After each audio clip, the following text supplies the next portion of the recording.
का उत्पादन करके आय में वृद्धि की। और अब बारी है किसान क्रेडिट कार्ड देने की।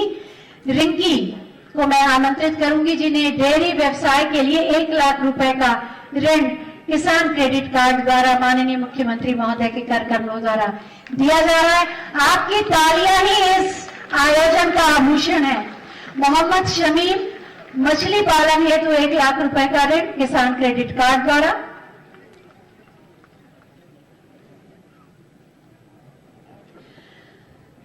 और इसके बाद श्री मंगल फसल उत्पादन हेतु 2,21,000 रुपए का ऋण।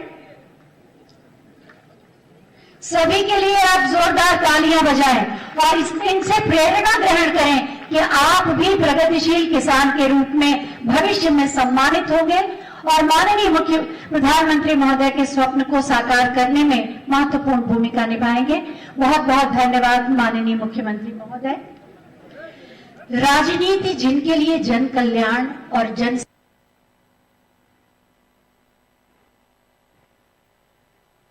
जिनके सुशासन का मूल मंत्र है, उन्नत किसान आत्मनिर्भर प्रदेश के माध्यम से आत्मनिर्भर भारत के निर्माण का जिनका लक्ष्य है, वो है हमारे देश के सबसे ज्यादा लोकप्रिय मुख्यमंत्री, हम सब के अभिभावक माननीय श्री योगी आदित्यनाथ जी।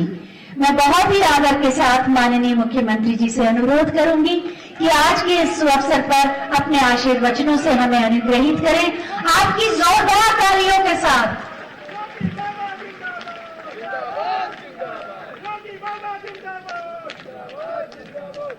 किसान कल्याण मिशन के शुभारंभ कार्यक्रम में मंच पर उपस्थित मेरे सहयोगी वरिष्ठ मंत्री कृषि मंत्री श्री सूर्य प्रताप शाही जी, इस समारोह में अतिथि के रूप में उपस्थित जल शक्ति मंत्री, अतिथि का मतलब जो बिना बुलाए आए हैं, डॉक्टर महेंद्र सिंह जी, यहां की लोकप्रिय विधायक और प्रदेश की महिला एवं बाल विकास कल्याण की मंत्री श्रीमती स्वाति सिंह जी, लोकप्रिय सांसद श्री कौशल किशोर जी, उत्तर प्रदेश सीएलटीएफ के अध्यक्ष श्री वीरेंद्र तिवारी जी, जीसीबी के चेयरमैन श्री दिनेश तिवारी जी, भारतीय जनता पार्टी के जिला के अध्यक्ष श्री कृष्ण बोधी जी, श्री रामबाबू द्विवेदी जी, अपर मुख्य सचिव कृषि डॉक्टर देवेश चतुर्वेदी जी, अपर मुख्य सचिव सूचना श्री नवनीत सहगल जी, आज के इस कार्यक्रम में उपस्थित यहाँ के मंडलायुक्त, जिलाधिकारी और अन्य कृषि विभाग से जुड़े हुए सभी अधिकारीगण, इस क्षेत्र से जुड़े हुए सभी उपस्थित किसान भाइयों बहनों, प्रदेश में किसान कल्याण मिशन का शुभारंभ करते हुए और लगभग 100 स्थानों पर किसान कल्याण केंद्र का उद्घाटन करते हुए मुझे बहुत प्रसन्नता की अनुभूति हो रही है। मैं इस अवसर पर प्रदेश के अपने किसान भाइयों को हृदय से बधाई देते हुए उन सबका अभिनंदन करता हूं और किसान कल्याण केंद्र उन्हें समर्पित भी करता हूं।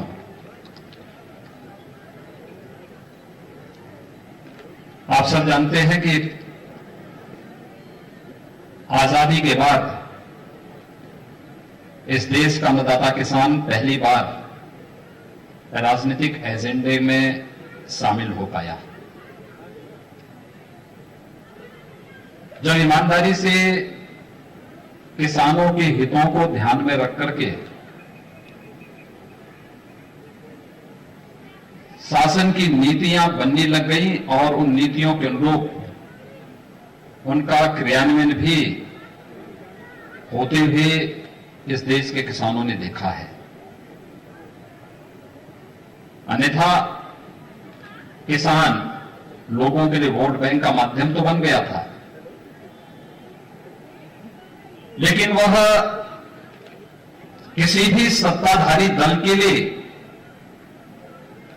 उन योजनाओं के ईमानदारी पूर्वक क्रियान्वयन का भाग नहीं बन पाता था। हमारे अन्नदाता किसानों ने इस देश को खाद्यान्न उत्पादन में आत्मनिर्भर बनाने में अपना खून पसीना बहाया।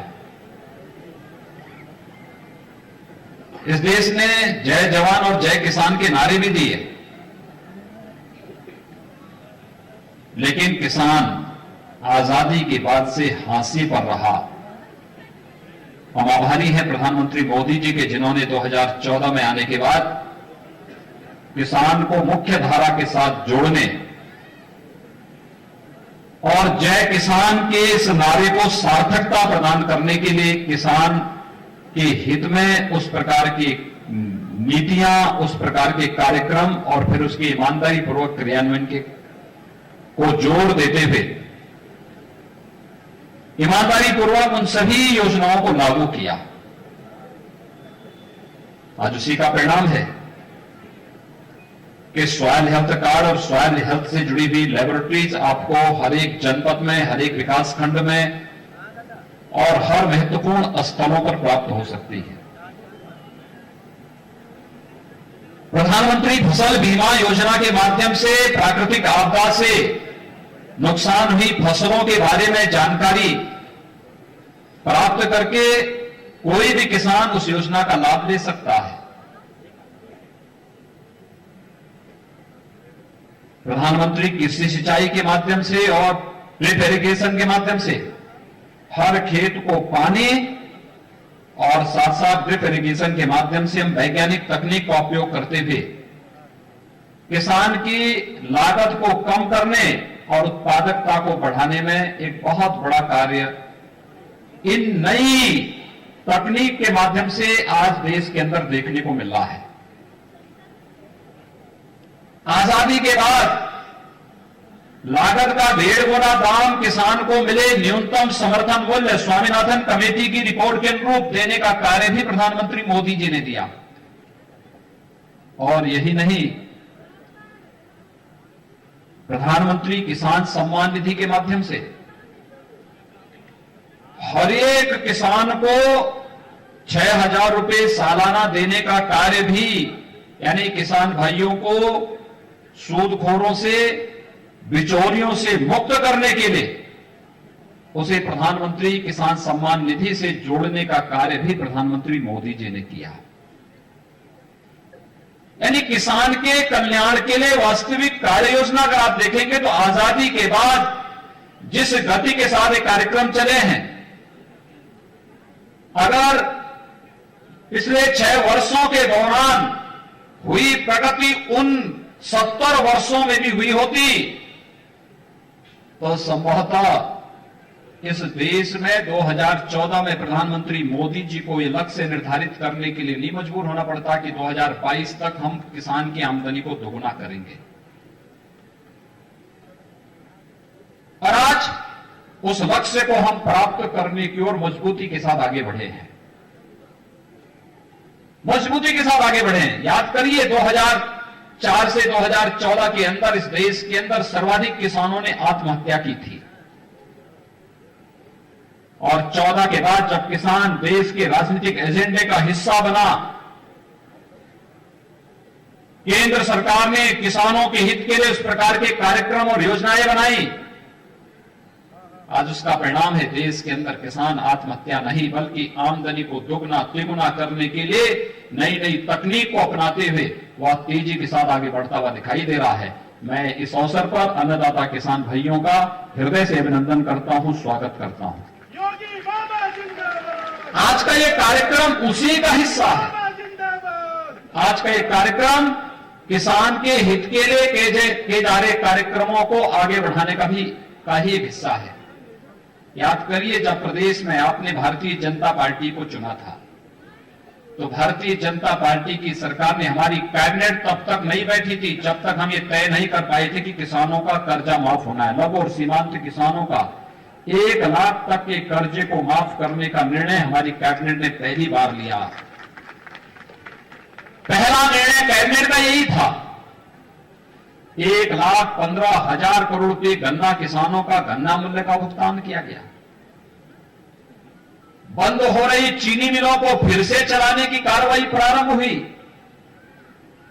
चीनी मिलों के विस्तारीकरण और नवीनीकरण की कार्रवाई तेजी के साथ आगे बढ़ी और जल शक्ति विभाग ने भी वर्षों से लंबित सिंचाई की इन परियोजनाओं को समयबद्ध ढंग से पूरा करने का कार्य किया, जिसके बारे में भी जल शक्ति मंत्री कह रहे थे कि हम आने वाले कुछ ही समय के अंदर 25 लाख हेक्टेयर कृषि भूमि को सिंचाई की सुविधा उपलब्ध कराने जा रहे हैं। ये कार्य पिछले 40 साल 50 साल से लंबित पड़े हुए थे, लेकिन आज सरकार कार्य कर रही है, केंद्र और प्रदेश सरकार मिलकर के कार्य कर रही है। तो किसानों के लिए इतने बड़े बड़े कार्यक्रम तेजी के साथ मजबूती के साथ आगे बढ़ाए जा रहे हैं। प्रोक्योरमेंट की नीति के तहत आपने देखा होगा पिछली सरकारों के कार्यकाल में 5 लाख और 7 लाख 9 लाख मीट्रिक टन का ही क्रय होता था। हम लोगों ने कल तक 53 लाख मीट्रिक टन धान का क्रय अकेले इस सीजन में अब तक कर लिया है और अभी ये लगातार 28 फरवरी तक चलेगा, 28 फरवरी तक ये कार्यक्रम चलेगा। यानी जैसे भी हो किसानों के हितों के लिए उस प्रकार के कार्यक्रमों को आगे बढ़ाना, किसान को खेती के बारे में, शासन की नीतियों के बारे में, पशुपालन के बारे में, कृषि संबंधी उन सभी कार्यक्रमों के बारे में जानकारी देना और उसको तकनीक से भी भरपूर लाभ उसको प्रदान करने के लिए कार्यक्रम चलाना।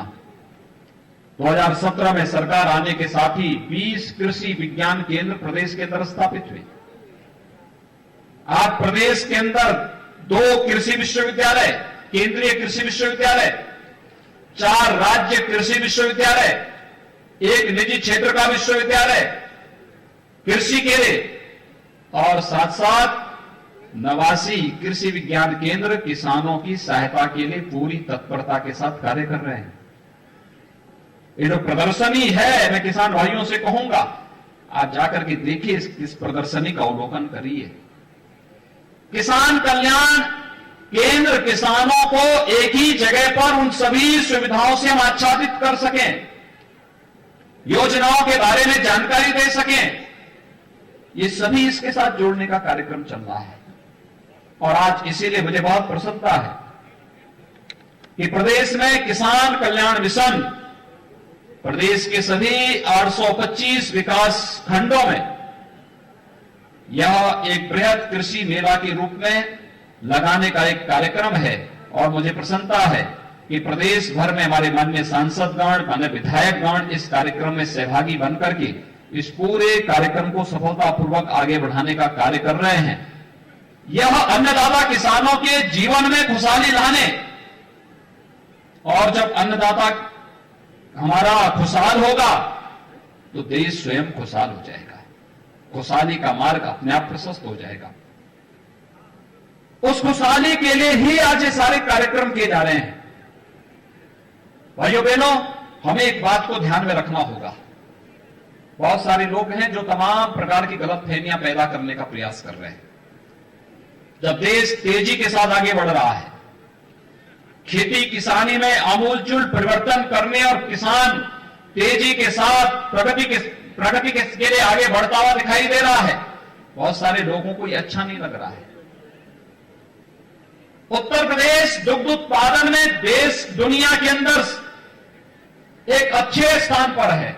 उत्तर प्रदेश देश के अंदर दुग्ध उत्पादन में अच्छे स्थान पर है, लेकिन यहां के किसानों के द्वारा पशुपालन करके जो दुग्ध मार्केट में दिया जाता है उसकी गुणवत्ता पे सदैव प्रश्न खड़े होते थे। पहली बार हुआ जब खुरपका और मुंहपका जैसी बीमारियों को दिए रोकथाम के लिए टीकाकरण का एक बृहद अभियान पूरे देश के अंदर चल रहा, और उत्तर प्रदेश में इसको हम लक्ष्य पूरी तरह प्राप्त करते हुए दिखाई दे रहे हैं। यानी यह उत्तर प्रदेश में गाय भैंस के दूध को हम लोग न केवल उत्तर प्रदेश और देश के अंदर अपितु दुनिया के अंदर भी हम ये बात कह सकते हैं कि हमारी डेयरी से जाने वाला ये दूध उन गौपालकों के यहां से आया है जहां पर खुरपका और मुंहपका जैसी बीमारियां नहीं है। और तब दुनिया के अंदर इस दूध की डिमांड होगी या दूध से बने हुए प्रोडक्ट की डिमांड होगी। इसको आजादी के बाद के 70 वर्षों तक क्यों छुपाने का प्रयास हुआ? हमारी लेबोरेटरीज आज हर जनपद में खुलती हुई दिखाई दे रही हैं, जो तय कर पाएंगी कि जैविक उत्पाद है और ये जैविक उत्पाद नहीं है। फसलों की गुणवत्ता के बारे में भी जानकारी देकर के उसकी टेस्टिंग लैब्स भी हर एक जगह स्थापित किए जा रहे हैं। और ये कार्यक्रम जिस निरंतरता के साथ आगे बढ़ाने के कार्यक्रम हो रहे हैं, ये किसान कल्याण मिशन उन सभी कल्याणकारी योजनाओं के साथ किसान बंधुओं को जोड़ने का एक बहुत बेहतरीन माध्यम है। और उस बेहतरीन माध्यम को आगे बढ़ाने के लिए आज हम सब यहां पर उपस्थित हुए हैं। मुझे बताते हुए प्रसन्नता है, प्रदेश के अंदर 2,35,00,000 किसान प्रधानमंत्री किसान सम्मान निधि से लाभान्वित हो रहे हैं। आप अनुमान कर लीजिए, 2,35,00,000 तो कई राज्यों की आबादी नहीं है। उत्तर प्रदेश में इतने किसान प्रधानमंत्री किसान सम्मान निधि से लाभान्वित है। जितने हमारे यहां किसानों को पिछले 3-3.5 वर्षों में गन्ना मूल्य का भुगतान हुआ है 1,15,000 करोड़ रुपए का। यह गन्ना किसानों को गन्ना मूल्य भुगतान की यह कार्रवाई बहुत सारे राज्यों का वार्षिक बजट नहीं है। इतना हमारे किसानों के अन्नदाता किसानों के खाते में पैसा गया, सीधे पैसा गया। और कोरोना कालखंड के दौरान तो खेती और किसानी के लिए जिस प्रकार के कार्यक्रम देश के अंदर और प्रदेश के अंदर चले हैं वो अद्भुत है, अनुकरणीय है, अभिनंदनीय भी है। मैं आह्वान करूंगा अपने किसान बंधुओं से, यहां पे महिला स्वयंसेवी समूह भी खड़ी है। बुंदेलखंड में एक बलौनी दुग्ध उत्पादन समिति है। बलेनी दुग्ध उत्पादन समिति ने एक वर्ष में 46 करोड़ रुपए का टर्नओवर रहा है उसका, और उसका 2 करोड़ का नेट प्रॉफिट रहा है एक दुग्ध उत्पादन समिति में। आप सोचिए, वहां महिलाओं की समिति है वो केवल। और ये कार्य सरोजनी नगर में भी आप लोग भी कर सकते हैं। आप में से कोई भी महिला समूह इस रूप में खड़ा होकर के यहां पे खड़ा करके इस कार्यक्रम को आगे बढ़ा सकता है। एफपीओस का गठन कर सकते हैं। हर विकास खंड में हमें एफपीओस का गठन करना है। एक किसान उत्पादक संगठन होंगे। ये किसानों की आमदनी को कई गुना बढ़ाने में इनकी बड़ी भूमिका होनी है। और एफपीओस के गठन करने के लिए भी अगर आप कार्यक्रम आगे बढ़ा सकेंगे, फिर उसके माध्यम से कृषि इंफ्रास्ट्रक्चर फंड आज है क्या, हम धान का क्रय किसान से करना चाहते हैं। 53 लाख मीट्रिक टन धान का क्रय हो चुका है। हम लोग इसको फरवरी तक लेके जाएंगे। एक समय के बाद स्टोरेज की समस्या दिखेगी। अगर हम विकास खंड स्तर पर, न्याय पंचायत स्तर पर, ग्राम पंचायत स्तर पर गोदाम बना दे, स्टोरेज बना ले, उसका किराया भी मिलेगा और गांव का खाद्यान्न गांव में ही सुरक्षित रह करके जब आवश्यकता पड़ेगी उसको फिर हम मार्केट में उपलब्ध करा सकते हैं। ये गोदाम के लिए सब्सिडी मिल रही है, केंद्र सरकार इसमें सहयोग कर रही है, हमें इसका लाभ लेना चाहिए। ये कार्यक्रम अगर हम आगे बढ़ा पाएंगे, कृषि इंफ्रास्ट्रक्चर के लिए जो पैसा है उसका उपयोग कर पाएंगे, बेहतरीन तरीके से इसको आगे बढ़ा सकते हैं। ऐसे ही आप लोग जो है, जो किसान बंधुगण है, मैं उनसे कहूंगा ड्रिप इरिगेशन की तरफ चलिए। सरकार इसमें काफी सब्सिडी भी दे रही है। आप लोग ये मत मान करके चले कि डॉक्टर महेंद्र सिंह लखनऊ के ही है तो जो है अब पानी जितना है खेत में उतना पानी खेत को लबालब कर दो। ड्रिप इरिगेशन के साथ जुड़िए, कम पानी में बेहतर खेती, और बेहतर खेती के माध्यम से किसान की लागत को कम करना, उत्पादन क्षमता को बढ़ाना। और जब लागत कम होगा, उत्पादन ज्यादा बढ़ेगा तो किसान खुशहाल होगा, उसकी आमदनी दुगनी से ज्यादा होती भी दिखाई देगी। इस कार्यक्रम के साथ हम सब आगे बढ़ेंगे। मुझे बहुत प्रसन्नता है, किसान कल्याण मिशन प्रदेश के अंदर आज 303 विकास खंडों में एक साथ हमारे माननीय सांसद विधायकों की उपस्थिति में आज प्रारंभ हो रहा है और अगले बुधवार को फिर से कार्यक्रम 13 जनवरी को इसी गति के साथ आगे बढ़ता हुआ दिखाई देगा। फिर 21 जनवरी को यही कार्यक्रम पूरे प्रदेश के अंदर विकास खंडों में होगा। मुझे विश्वास है हमारे किसान बंधुगण इन सभी योजनाओं का लाभ लेकर के किसानों की आमदनी को कई गुना बढ़ाने के इस लक्ष्य को प्राप्त करेंगे और आदरणीय प्रधानमंत्री जी की मंशा के अनुरूप एक खुशहाल अन्नदाता किसान, खुशहाल भारत की नींव के रूप में कार्य कर पाएंगे। इस विश्वास के साथ मैं आज के इस किसान कल्याण मिशन के शुभारंभ के अवसर पर आप सभी अन्नदाता किसान भाइयों बहनों का हृदय से अभिनंदन करते हुए आप सबके प्रति अपनी शुभकामनाएं देता हूं और विश्वास व्यक्त करता हूं कि सरकार के जो अभियान है वह किसानों के कल्याण के लिए है। हमें बिना किसी बहकावे में आए, बिना किसी गुमराह करने वाले तत्वों से सावधान रहते हुए इस बारे में आगे बढ़ना पड़ेगा कि हमें किसान की आमदनी को 2022 तक दुगना करते हुए हमें हर हाल में एक भारत श्रेष्ठ भारत के लक्ष्य को कहीं भी भटकाव की ओर नहीं जाने देना है। कोई भी गुमराह करने वाला तत्व हमारे बीच में आकर के किसान भाइयों और बहनों को उनके प्रगतिशील अभियान में बाधक नहीं बनने देना है। इस विश्वास के साथ मैं आप सबके प्रति अपनी शुभकामनाएं देता हूं। धन्यवाद। जय हिंद। बहुत बहुत धन्यवाद।